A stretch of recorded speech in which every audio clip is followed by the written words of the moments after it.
When most 15-year-olds was playing video games or sports, I was building a criminal empire. Over 20 years ago, I locked myself in my room and created an entire comic book company dedicated strictly to supervillains, 32 villains to be exact, all trapped inside a massive interconnected web called the Villainverse. Today, we are opening the Villain Vault to look at the most complex mastermind of them all, Anti. As a kid, I was obsessed with superheroes and comic books. But by the time I turned 15, I realized villains was always the most fascinating part of the story. So I created Wretched Comics.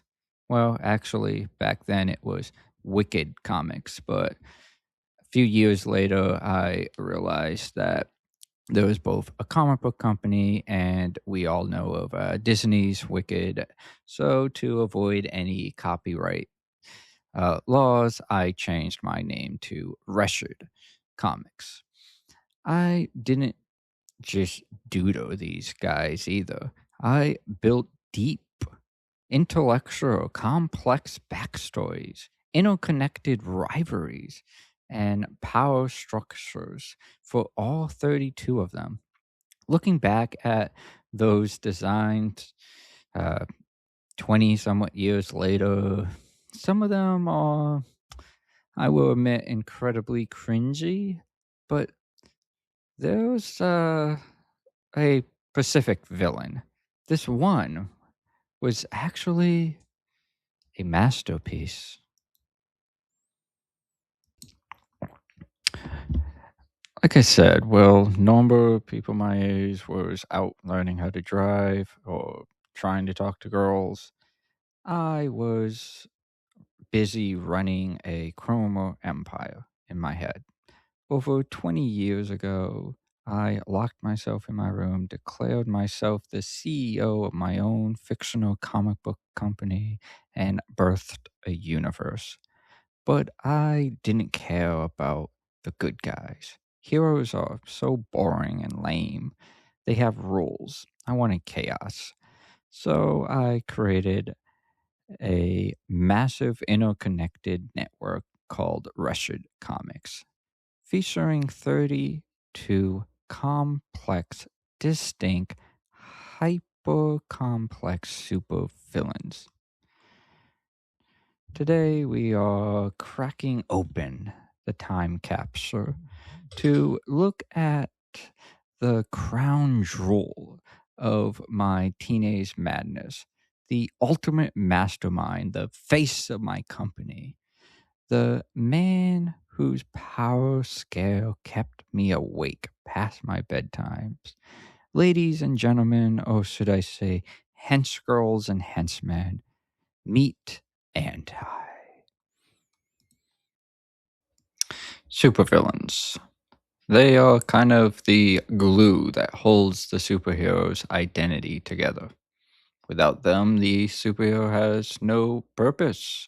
Who are they protecting the citizens from? Whose master plan are they attempting to finger if they don't have a arch nemesis to compete with? Also, a supervillain has to be more impressive than the person whose name is on the cover.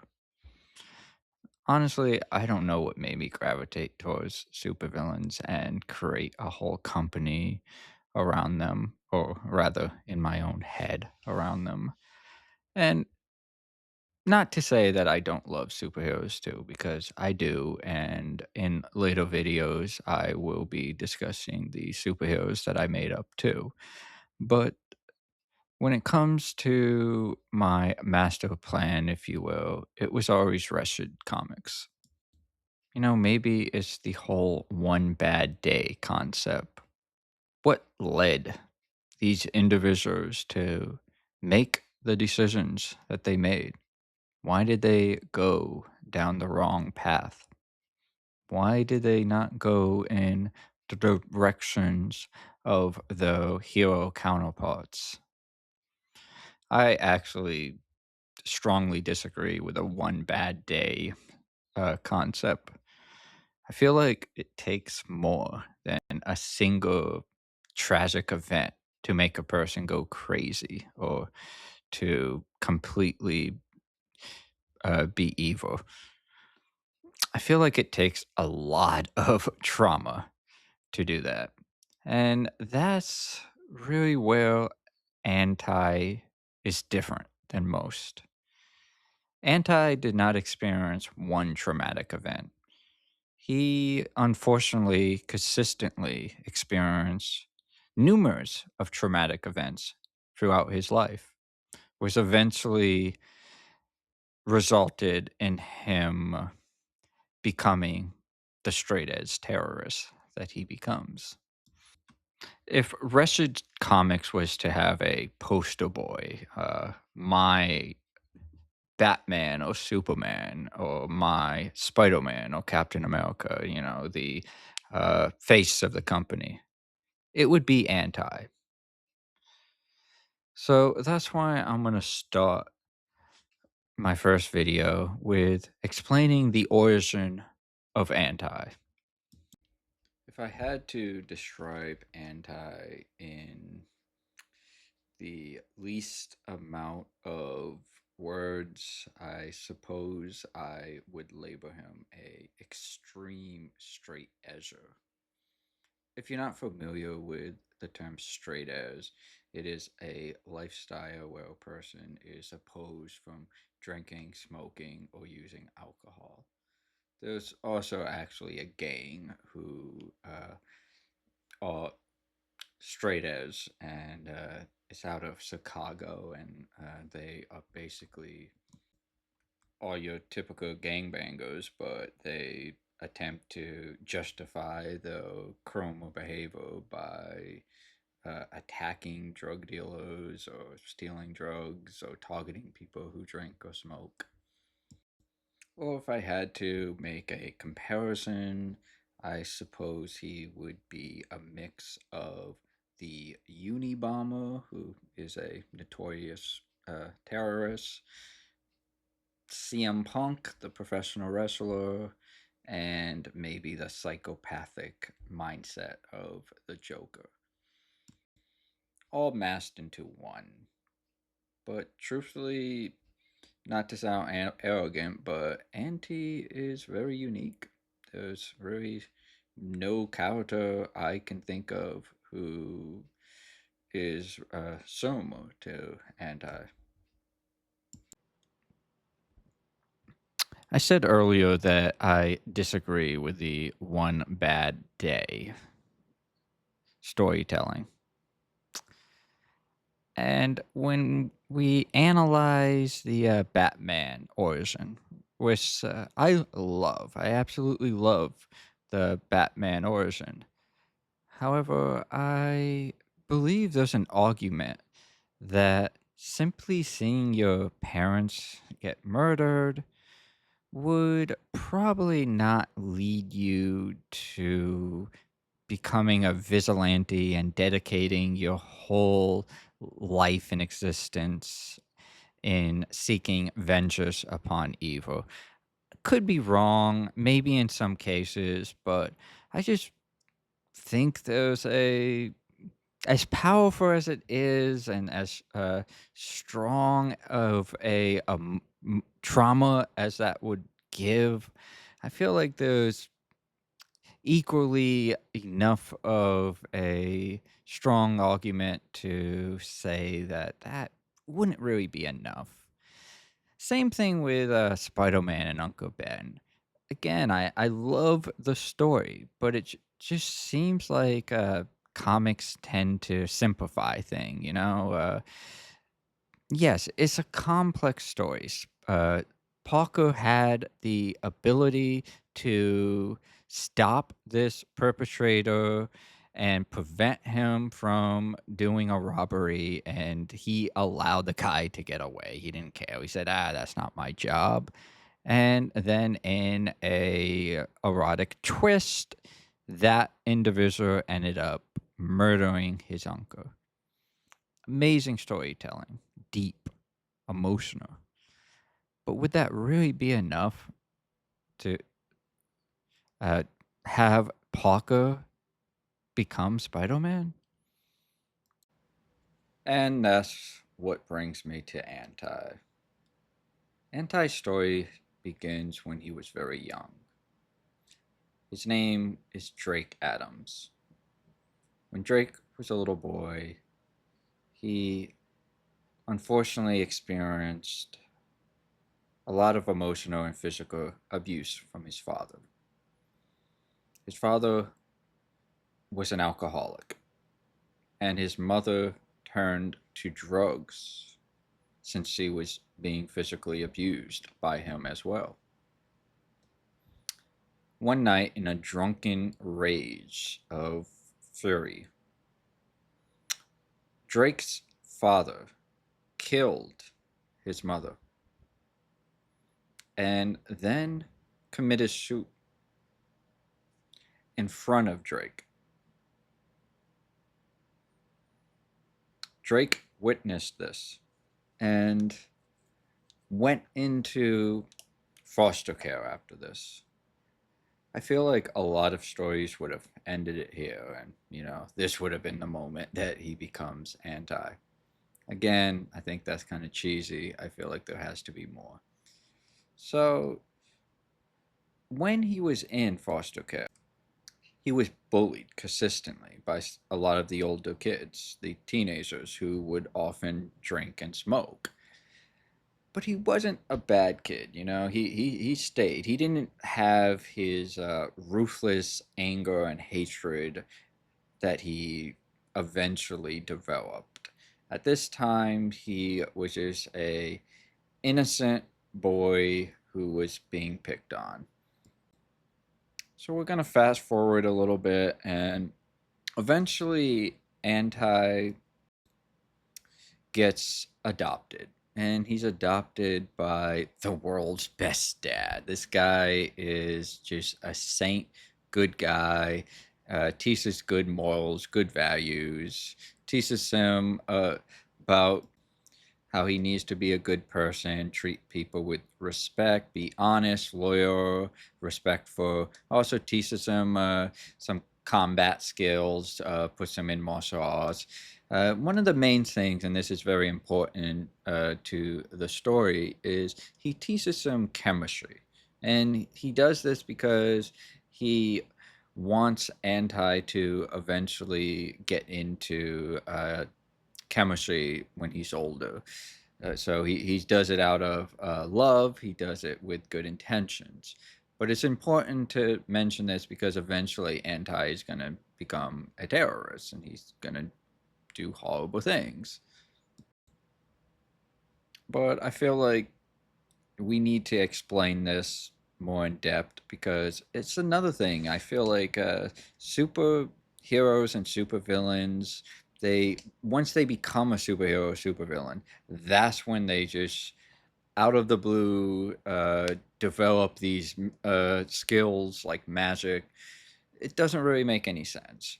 So that's why I explained that he already was learning the chemistry beforehand. His dad also used to take him out hunting a lot, and this explains how he got so good as a gunsman because he later becomes a sniper as well. So now in Anti is in high school, maybe about 14 or so at this point, and he's a part of a counselor, teen counseling program, something I made up. I don't know if something like that actually exists or not. But he's in this counseling program and he's counseling different students after school. So he begins to talk to this one girl named Emily, who he connects with. because also went through foster care, and C is a recovering drug addict. Honestly, I was never very specific with the type of drug, but it would have to be something pretty heavy. I don't know what type, but if you want to give recommendations for that, go ahead. So her and Drake become close friends. Her name is Emily, and at first they are just friends. Drake does have a little crush on her, though, and he expresses that to himself, but he never has the confidence to tell her directly. So as the relationship progresses and they uh, develop even more friendship, eventually there becomes a little bit of a conflict. The conflict is a party that Emily wants to go to, that Drake knows that there's going to be drugs and alcohol at that party. So he is, of course, attempting at all costs to prevent her from going. But she feels that she's ready and prepared and believes in herself that she won't use again.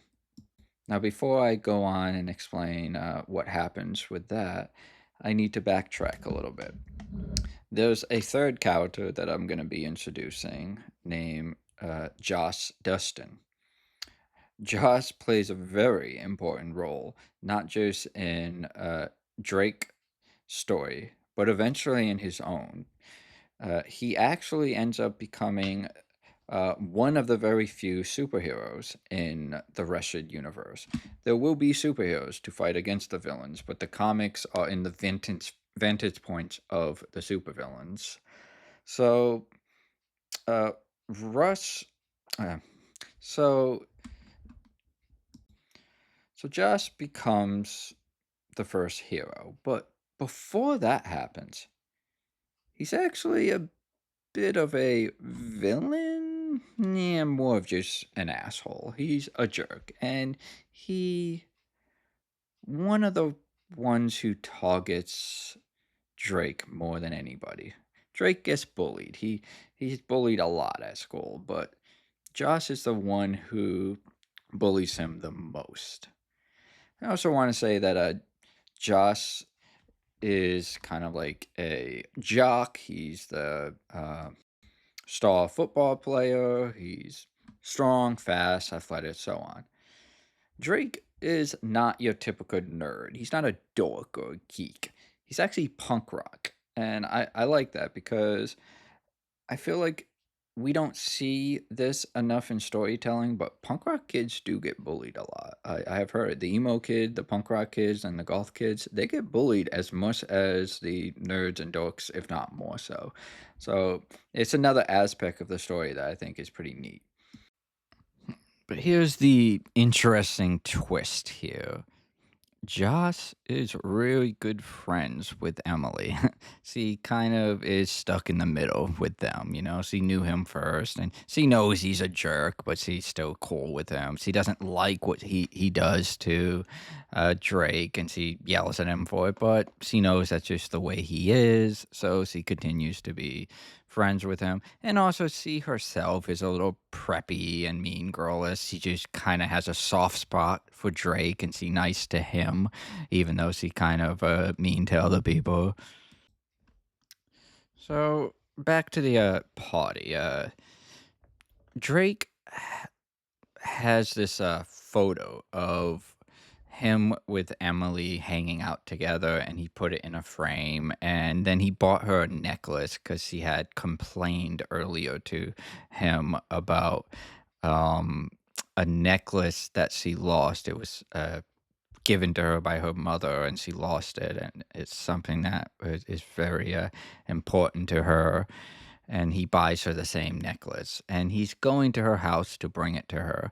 When he gets there, her mom answers and tells him that she went to the party. And you know who picked her up and brought her to the party? The party? Josh did. And this infuriates Drake. It makes him so angry. And this is a very important moment to remember because in the future, Drake is always going to blame Joss for something that happens at this party. He's always going to put his anger at Joss. Because of what happens at this party, he projects his anger at Joss. And to some degree, he's right. Joss is somewhat to blame. But in his defense, he did not cause the ultimate thing to happen, which, again, I'm going to get to. But in Drake's deluded mind, he always blames Josh.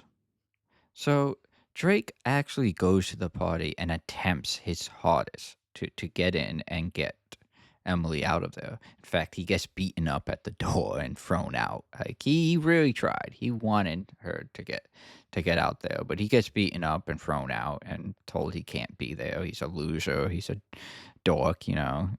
He's a freak. He's weird. So he ends up leaving. He tries talking to her, calling her, texting her, and she ends up responding, saying, "It's okay, everything's fine." Now let's change settings and scenes here. Now we're at the party. Emily and Josh are there. They're hanging out together, and Josh pulls out a joint. He pulls out some pot and starts rolling it up. And, you know, this story is going to kind of feed into the paranoid thought that pot is the gateway drug because he hands it to her and she's like, "No, Josh, I've been clean. I don't want to do that." And he's like, "Oh, come on, come on. It's just a little pot." Now, it is important that I say that if any of you are thinking, "Oh, Josh is just a scumbag right now," which, you know, maybe he is, maybe he isn't. He did have a previous conversation with her telling her, "You better not do any drugs here. You better not, be doing any of that heavy stuff." He was trying to protect her. That's why he was staying with her. He even said like, "Oh, just stay with me. It will be okay." When she was being a little nervous, he was like, "No, no, it's okay. We're not going to do anything like that. We're just going to drink a little bit, have a smoke. That's it." So he gives her the pot and she ends up, relapsing and smoking the pot. Um, and she actually disclosed this to Drake in a phone call. She tells him, "Yeah, yeah, I had some pot. That's all. That's all I done." And she's a little drunk too because he ends up drinking with him at this point. So she's like, "Oh, it's just a little pot. It's just a little alcohol. It's not a big deal." And then she hangs up on him and she turns her phone off. So then the trouble happens. Josh sees two girls come up to him and start flirting with him, and they want to go up to the room and have sex together. So Josh, being Josh, does that. He goes up in the room and he leaves Emily there alone. And that's when another boy comes and flirts with her and takes her up into the room with him. This character also becomes a villain at some point, too. But he takes her up in a room and he gets her to relapse on the heavy drugs. Not only that, but she ODs. Emily dies at the party.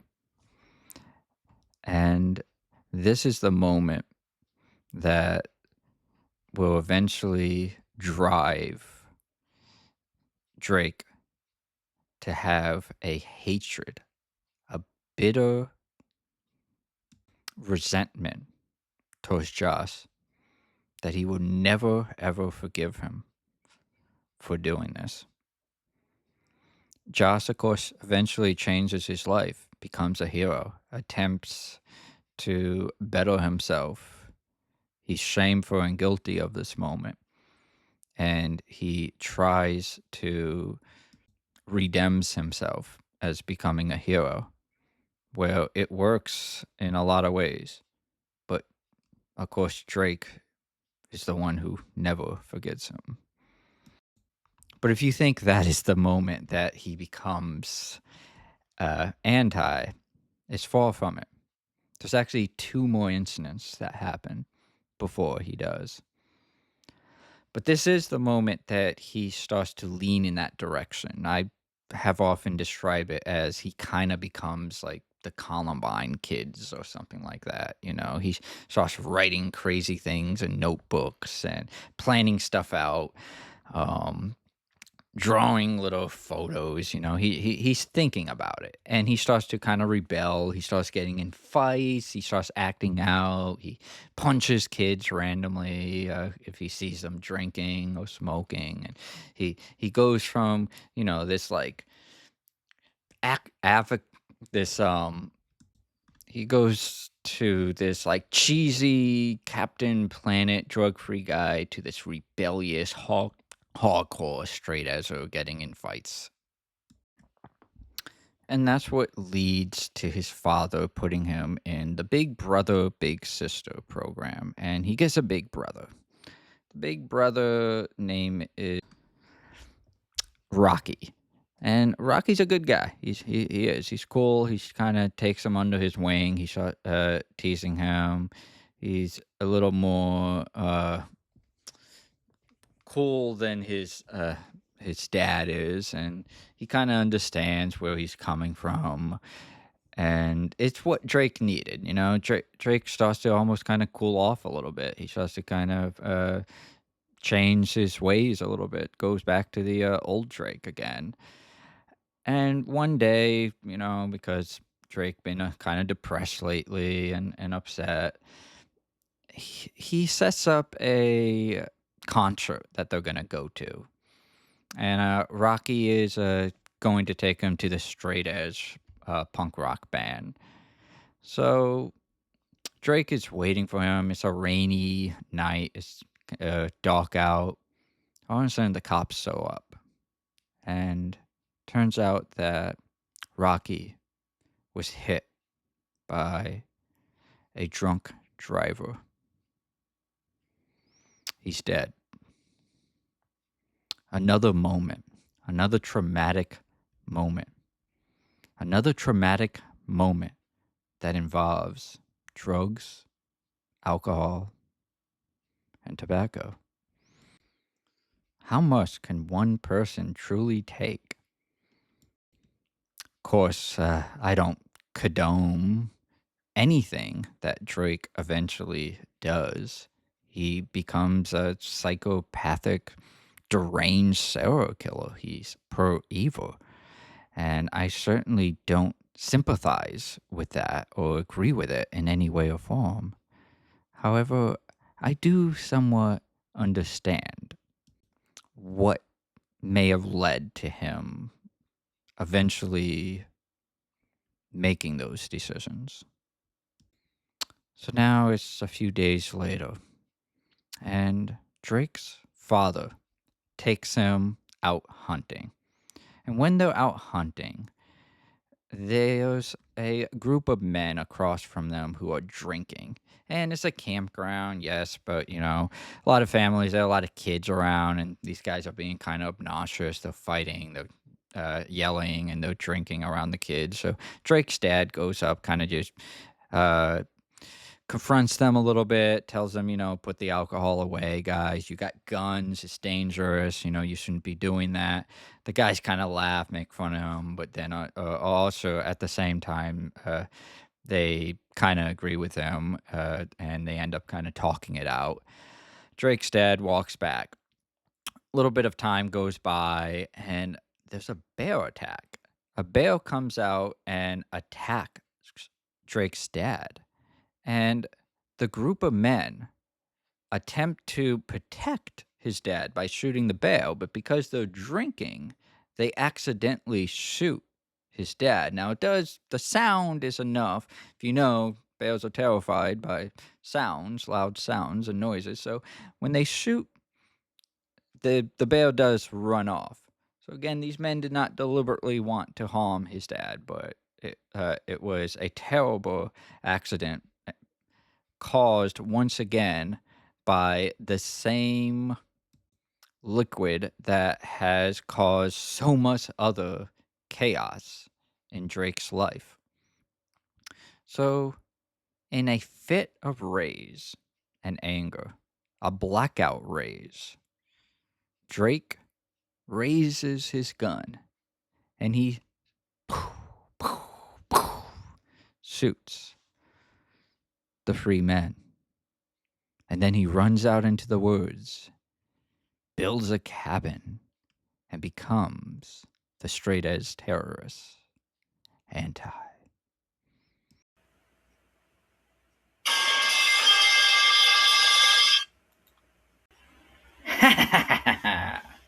Till next time, my henchgirls and henchmen, when I return and I reopen the villain vault to another hideous story in the villain verse. If you made it to the end, thank you for watching. I really appreciate it. If you would like to like, subscribe, or comment down below, please do. I would really appreciate it.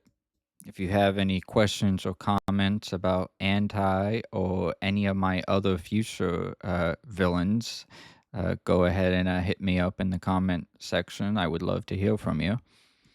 Or really any questions you have for me. I'm an open book. But yeah, as you see in the future of these videos, my universe of Wretched is going to be controversy. It's going to be realistic. And most of all, it's going to be about the bad guys and bad girls.